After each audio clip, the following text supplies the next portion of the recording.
Mark Carney just did something so smart with money and trade that Donald Trump's team is totally freaking out. I'm talking full panic mode happening at Mar-a-Lago right now. And here's the crazy part. Warren Buffett, yes, that Warren Buffett just said out loud that the United States is getting what he called a really expensive lesson because they thought Canada was easy to push around. Let me tell you the whole story. For months now, Trump has been threatening Canada with something called tariffs. That's basically extra taxes of 25% on everything Canada sells to America. He's been posting about it, yelling about it at his big rallies, calling Canada a cheater in trade deals, saying they're stealing jobs from American workers. Same stuff he always says. And his helpers and advisors were telling him that Canada would give up, that Carney would come begging to make a deal, that Canada needs America way more than America needs Canada. They were totally wrong. Like, embarrassingly, catastrophically wrong. Here's what Mark Carney actually did, and honestly, this is really clever. Instead of hitting back with his own taxes on American stuff, instead of playing along with Trump's game, Carney just went completely around him. He spent the last 3 months quietly, and I really mean quietly, making new trade deals directly with the European Union, with Japan, with South Korea, with Mexico, believe it or not. And here's the really big one with China. Trump's people noticed some of this was happening, but they didn't think it was a big deal. They thought Canada was just pretending, just trying to look strong before eventually coming back to talk to America. But Carney wasn't pretending. He was actually building a whole new system of trade connections that Canada could use without needing America at all. And 3 days ago, all of it switched on at the same time. Canada announced big new trade deals that would cut how much they depend on the United States by around 40% over the next 2 years. 40%. Let me say that one more time because this is huge and people really need to hear it. A 40% drop in how much Canada needs to trade with the United States. Canadian wood, which American construction companies really badly need, is now being sent to countries in Asia where they're getting paid even more than American companies were paying. Canadian medicines being sold to other countries, which is a massive business, now get special easy access to European markets. Canadian energy, and this is the big one, Canadian energy is now being sent through brand new pipeline deals to buyers in other parts of the world. Now you might be thinking, okay, that's kind of interesting, but how does that actually hurt the United States? Let me tell you exactly how. And this is the part where Warren Buffett shows up. Buffett gave an interview just yesterday. It didn't really blow up in American news because honestly, American news channels don't really want to talk about this, but in Canada, every channel is covering it. He said, and I'm reading his actual words here, when you have a trade relationship that's worked for 75 years and you decide to blow it up based on impulse and incomplete information, the market teaches you lessons, expensive lessons. We're seeing that now. He kept going and explained that American companies, especially the ones that make things, build things, and make cars, are now having huge problems getting the supplies they need, and it's costing them billions, not millions, billions with a capital B. Because they built their whole businesses thinking Canadian stuff would always be there, always at good prices. Guess what? It's not anymore. Canadian sellers are finishing the deals they already agreed to, sure, but they're not making new ones. They're not offering new contracts. They're taking their business to other places because Carney gave them everything they needed to actually do that. Let me throw some numbers at you because this is where it gets really real. The American construction business is expecting material costs to go up 17% next quarter. 17%. That's not just normal price increases. That's specifically because Canadian wood is either not available or way more expensive now because it's all going to other countries. American car companies, we're talking about the big three, are running out of parts for the first time, basically ever in modern history, because Canadian car parts companies are now making stuff for European and Asian deals that Carney's government helped set up for them. These new deals have better conditions, last longer, and are more stable than what Trump's America was giving them. The medicine situation, this one really hurts for America. Canada makes a big portion of the cheaper generic medicines that Americans use every day. Those medicines are now saved first for Canadians at home and then sent to European countries through the new trade deal. American pharmacies are already saying they're running short of 17 different kinds of generic drugs. And energy, let's talk about that for a second, because this is where Trump really got it wrong. He thought that because America makes its own energy now, it didn't need Canadian oil and natural gas. But here's the real truth. All the pipes and systems are built to bring in Canadian supplies, especially in the states up north. You can't just snap your fingers and make energy come from somewhere else. It really doesn't work like that. Michigan and Minnesota are seeing energy prices go up, and regular people are already feeling it. Home heating bills are up 22% compared to last month. 22%. And it's only going to get worse as winter keeps going because Canadian suppliers now have long deals with buyers in Europe and Asia, and they're taking care of those deals first. The governors of both those states have publicly called out Trump's trade decisions. These aren't Democratic governors trying to start a political fight. These are people dealing with actual money problems hitting actual people in their states, all because of choices made in Washington by people who clearly never really understood how connected the U.S. and Canada supply chains actually are. And Mark Carney, give him credit, he's not bragging, he's not doing a victory dance, he's just calmly doing exactly what he planned. He had a press conference 2 days ago, very calm, very professional, and he basically said, Canada is still open to fair trade with everyone, including the United States, but we won't sit down and talk from a place of fake emergency. We've built our own strength, and we're ready to stay on our path. That last line, we're ready to stay on our path. In fancy diplomatic talk, that means we don't need you anymore, and Trump knows it. His reaction has been all over the place, just like you'd expect. First, he tried to act like it was nothing, posted that Canada is making a huge mistake and that they'll come running back, but his own economic advisors are telling him that's not going to happen. Then he tried to threaten even more tariffs, but his trade team told him that adding more tariffs would just make things worse for American shoppers because whatever Canada still sells to America would just cost even more. Then, and this is where it gets really interesting, Trump tried to call Carney directly, wanted to chat one-on-one, probably to try to work out some kind of quick deal. Carney's office put out a message saying the Prime Minister was too busy to take a call right then, but that the normal official channels are still open for proper talks. That's a brush-off. That's a polite, professional brush-off. And everyone who knows anything about international trade totally understood exactly what it was. Now, here's why Buffett's comment actually matters so much. Buffett isn't just some random rich guy with opinions. He's one of the most trusted voices in all of American business. When Warren Buffett says America is learning an expensive lesson, company bosses pay attention, people who invest money pay attention, and they're already doing something about it. American companies that depend a lot on Canadian supplies, their share prices have gone down. People with money are moving it away from businesses that are getting hurt by this trade mess. And investment is starting to move toward Canadian companies that are going to do really well from all these new trade deals. There's even a brain drain starting. Smart, skilled workers in tech, engineering, and finance are looking at Canada's calm and steady situation compared to America's chaotic trade mess, and they're making choices. Cities like Vancouver and Toronto are getting more interest from American tech workers who want to be somewhere that isn't being shaken up by wild and random policy decisions. Let's talk about what all this means in terms of power and politics, because this is about way more than just numbers in a trade report. This is about who has the power, about who people trust, about how the rest of the world sees America. For 75 years, the United States has basically been able to call all the shots in North American trade because everyone assumed that Canada and Mexico had no choice. They needed to sell to America more than America needed to buy from them. That idea is being blown up right now, in real time. Other countries are watching all of this.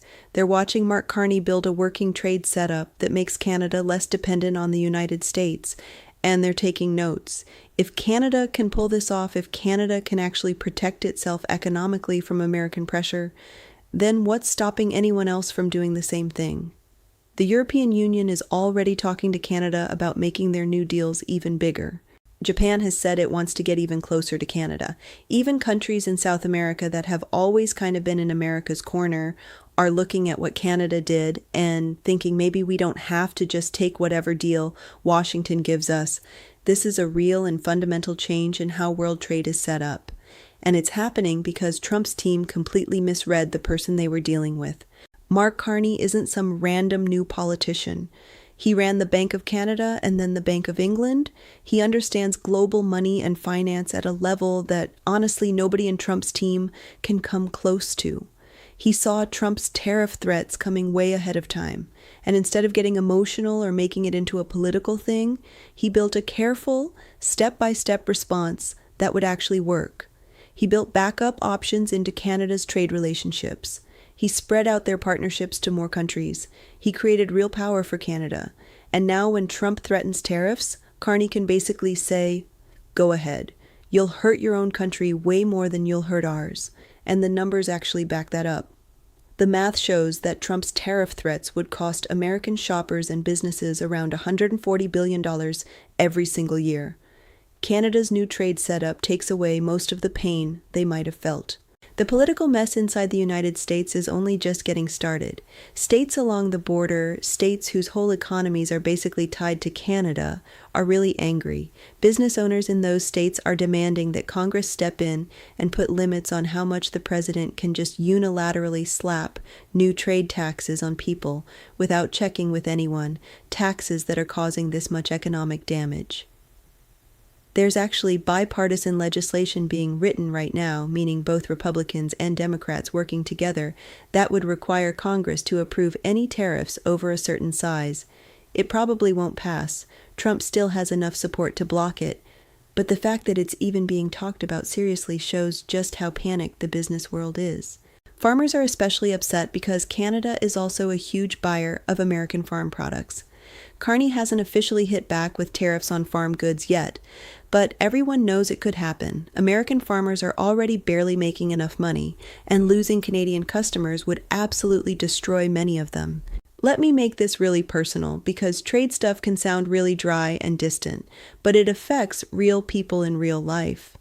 If you're an American shopper, you're going to be paying more for things. Building costs are going up, which means house prices go up. Car costs are going up, which means cars get more expensive. Prescription medicines are getting harder to find, and that's literally life and death for people who need those specific drugs. If you work in a job that's connected to Canadian trade, your position just got a lot shakier. Companies are going to start looking at cutting costs, shrinking their operations, and possibly moving their business to places where they can still get what they need at prices that make sense. If you're Canadian, on the other hand, you're watching your government successfully stand up to being pushed around by a much bigger and more powerful neighbor. You're seeing your economy branch out and get stronger. You're seeing Canada get more respect around the world because they showed real skill and real smarts. And this is the part that should probably scare Americans the most. This isn't just about trade with Canada. This is about whether the whole world still trusts and respects America. When America makes threats it can't follow through on, when it makes decisions that blow up in its face, when it gets outsmarted by a country with 1/10 of its people, that sends a message to every single other country watching. China is watching this, Russia is watching this, the European Union is watching this, and what they're seeing is that America's economic power isn't as untouchable as everyone always thought. They're seeing that smart thinking and good planning can actually create real options that don't need America at the center. This has ripple effects on everything from climate deals to military agreements to technology rules, because if countries don't feel like they financially need America, they're much less likely to go along with what America wants in other areas too. So what happens from here? Mark Carney has been very clear that Canada isn't trying to punish America. He's been clear that he wants a good trade relationship, but he's also been clear that it needs to be a relationship between equals, not one where America can just threaten and force its way to whatever it wants. The ball is in Trump's court now, and he doesn't have many good moves left. He can keep threatening tariffs, but that's looking more and more like it would hurt America worse than Canada. He can try to negotiate, but he'd have to show up, admitting that he doesn't have as much power as he thought. Or he can just do nothing and watch as US-Canada trade keeps falling apart, hurting both countries, but especially hurting America. What we've seen from Trump so far suggests he doesn't actually have a real plan. He keeps going back and forth between big, loud threats and quietly backing down. His own team is split between the people who want to push harder and the people who are smart enough to know they're losing. Meanwhile, Carney is playing chess while Trump is playing checkers. Every single move Carney has made was thought out ahead of time, was part of a bigger strategy, was designed to make Canada's position stronger. Coming back to what Warren Buffett said, because I really think this matters, when he talks about expensive lessons, he's not just talking about the direct money losses. He's talking about the missed opportunities. He's talking about the damage done to relationships that took decades to carefully build. He's talking about the broken trust that comes from being an unpredictable and unreliable partner. America's reputation in trade talks is now damaged. When America goes to negotiate with other countries now, those countries are going to remember what happened to Canada. They're going to build in their own protections against America suddenly changing its mind. They're going to be much less willing to make their economies dependent on American markets. Buffett gets that trust is worth money, being reliable is worth money, being predictable is worth money. And Trump's way of handling trade has thrown all of that away just to score short-term political points that don't even hold up when you look at the actual economics. And it's not just Buffett. Ask any serious trade expert and they'll tell you the exact same thing. Trump's Canada policy has been a disaster. It was based on completely wrong assumptions about power, about who needs who, and about what Canada would ever be willing to put up with. The experts said this would happen. They warned that bullying a close friend and deeply connected trade partner would blow up in America's face. They explained that you can't just threaten your way to better deals when the other side has real options. But the Trump team didn't listen because, honestly, listening to experts isn't really something they're known for. And now everyone is stuck dealing with what happened. American businesses are stuck dealing with what happened. American workers are stuck dealing with what happened. American shoppers are stuck dealing with what happened. Meanwhile, Canada's reputation around the world has never been better. They're being held up as proof that a medium-sized country can protect itself and stay independent, even when pushed hard by a much bigger and more powerful neighbor. They're being invited to important trade conversations and global meetings with a level of respect that shows just how much people noticed how well they handled all of this. Mark Carney himself is being talked about as one of the smartest economic thinkers in the whole world right now. There are already whispers that major international organizations are trying to offer him big important roles because of how brilliantly he managed this whole situation. Compare that to Trump's trade team, which is increasingly seen as out of their depth and not really knowing what they're doing. If you're an American watching all of this, you should be demanding better from your government. You should be demanding trade policy that's based on actual facts and real economic thinking, not just political posturing. You should be demanding leaders who understand that relationships between countries are complicated and that you can't just threaten and bully your way to success. You should be asking why Canada, with a tenth of America's population, was able to outsmart the United States so completely. You should be asking why Warren Buffett felt he needed to publicly warn that America is getting an expensive lesson. You should be demanding answers for policies that are making Americans poorer and less secure. There is still a way forward here. The United States and Canada could rebuild their trade relationship on fairer and more equal terms. But it would mean America has to drop the fantasy that it can just dictate whatever it wants. It means admitting that Carney built real alternatives and that Canada genuinely doesn't need America the way Trump thought it did.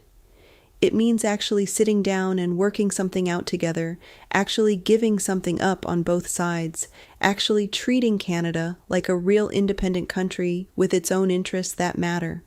If Trump can pull that off, if he can set his ego aside and handle this like a grown-up, there's still a chance for something good to come out of all this. But based on everything we've seen, that honestly seems really unlikely. which means we're probably going to keep watching this slow motion crash get worse as US-Canada relations keep sliding and American economic interests keep paying the price. Here's the real big lesson from all of this. And this goes way beyond just trade with Canada. Being competent matters. Having a real strategy matters. Actually understanding how a situation works matters. You can't just be loud and threatening and expect complex international relationships to fall into line. Mark Carney showed what competence looks like. He made a real strategy. He understood what was actually going on, and he executed the plan. Warren Buffett sees that clearly, which is exactly why he's openly telling people that the U.S. is learning an expensive lesson. The real question now is whether American leadership is actually capable of learning that lesson, or whether we're going to keep going down this road of hurting ourselves economically just to keep up a show for political reasons. Based on everything we've seen, I'm honestly not feeling hopeful. But what I am completely sure about is this. Canada just proved that America's economic dominance isn't guaranteed forever.